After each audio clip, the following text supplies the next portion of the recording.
अस्सलाम वालेकुम, welcome back to my channel. कैसे हैं? उम्मीद करती हूँ हैरियत से होंगे। अल्हम्दुलिल्लाह हम भी हैरियत से हैं। आज हम बनाएंगे रशियन कटलेट, जिनको बनाना बहुत ही आसान है और बहुत कम इंग्रेडिएंट्स में हम डिलीशियस से कबाब जो है वो तैयार करेंगे, जो ना सिर्फ देखने में बहुत ही प्यारे लग रहे हैं और खाने में भी बहुत ही मज़ेदार होते हैं। तो रेसिपी को करते हैं स्टार्ट।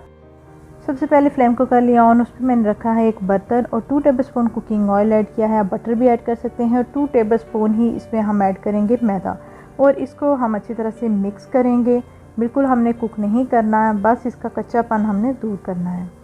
इस पर जो है 1 टेबलस्पून मैंने डाल दिया लहसुन, जो कि बिल्कुल बारीक मैंने जो है इसको ग्रेट किया हुआ है, वो इसमें ऐड करूँगी और इसको अच्छी तरह से हम मिक्स करेंगे। जब इसकी थोड़ी सी खुशबू आने लगेगी तो इसमें हम बाकी इंग्रेडिएंट्स ऐड करेंगे।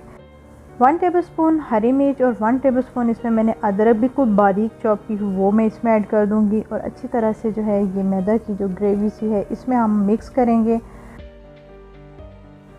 और अब इसमें जो है छोटी प्याली मैंने ले ली है गाजर, जो बिल्कुल बारीक मैंने जो है ग्रेट कर ली है, और साथ ही शिमला मिर्च मैंने ली है। आप कोई भी वेजिटेबल ऐड कर सकते हैं जो आपको अच्छी लगती है, लेकिन ये मैं ऐड कर रही हूँ। इससे एक तो बहुत ही कलरफुल हमारे कटलेट रेडी होते हैं और टेस्ट भी बहुत ज़बरदस्त होता है।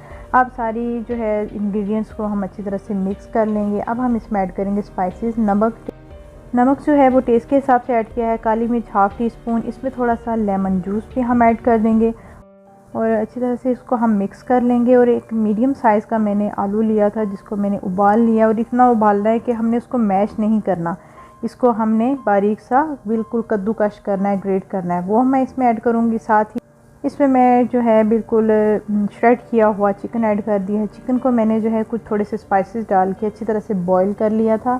जब अच्छी तरह से गल गया तो इस चिकन के पीसीस को अच्छी तरह से मैंने श्रेड कर लिया और ये अच्छी तरह से मिक्स करूँगी और ये हो गया रेडी। अब इसको थोड़ा हम ठंडा होने देंगे क्योंकि हमने इसकी टिक्कियाँ बनानी हैं।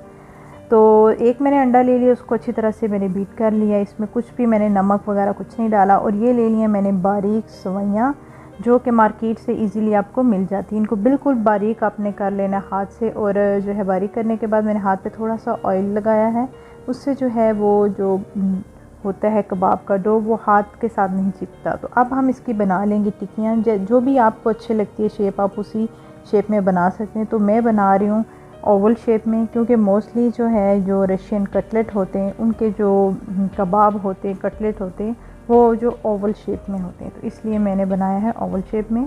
तो सबसे पहले जो है जो हमने टिक्कियाँ बनाई हैं कबाब की, इनको एग में कोटिंग करेंगे। उसके बाद जो हमारे पास सवैयाँ हैं जो हमने बिल्कुल बारीक की हुई हैं, उसके साथ हम इसकी कोटिंग करेंगे। 1 बाय 1 जो है सारे कटलेट को हम ऐसे ही शेप देते जाएंगे और जो है एग में डिप करके इसकी हम सवैयों के साथ कोटिंग कर लेंगे। और इस स्टेज पे जो है आप कोटिंग करने के बाद जो है इन कबाब को फ्रीज़ करके भी रख सकते हैं। जब बनाना हो तब आप निकाल के बना लें। तो मैंने तो अभी फ्राई करने हैं, तो इसलिए जो है इसको मैं 5 मिनट के लिए फ्रीज़र में रखूँगी। 5 मिनट जो है फ्रीज़र में रखने के बाद अब हम इनको करेंगे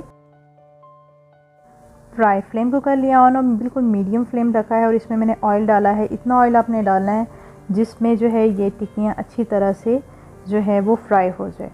तो 1 बाय 1 सारी टिक्कियों को जो है मैं ऑयल में डाल रही हूँ और इसको आपने फ़ौरन से इनकी साइड नहीं चेंज करनी, एक साइड से आपने इनको कुक होने देना है, क्योंकि हमने जस्ट इसको बाहर से जो इसके ऊपर कोटिंग की हुई है उसको हमने थोड़ा सा सुनहरा करना है, क्योंकि आलमोस्ट हमारे जो कबाब का मिक्सचर है वो ऑलरेडी ही कुक है। जब एक साइड से इसका जो है वो कलर चेंज होने लगेगा, गोल्डन ब्राउन से इसके किनारे होने लगेंगे, तो हम इसकी जो है साइड चेंज कर लेंगे।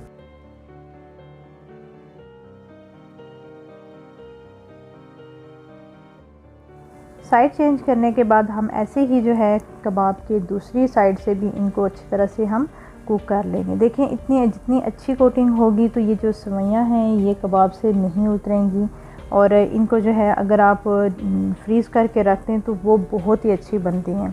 तो ऐसे ही आप जो है इनको बनाएं और फ्रीज़ करके रखते हैं, और जब बनाना हो या गेस्ट आए हो, टी टाइम हो, तो आप ऐसे ही फ़ौरन से बनाएं और सर्व करें। बहुत ही इजी और बहुत ही यूनिक सी ये रेसिपी है और इसका टेस्ट जो है दूसरे कबाब की निस्बत बहुत ही अलग सा आता है।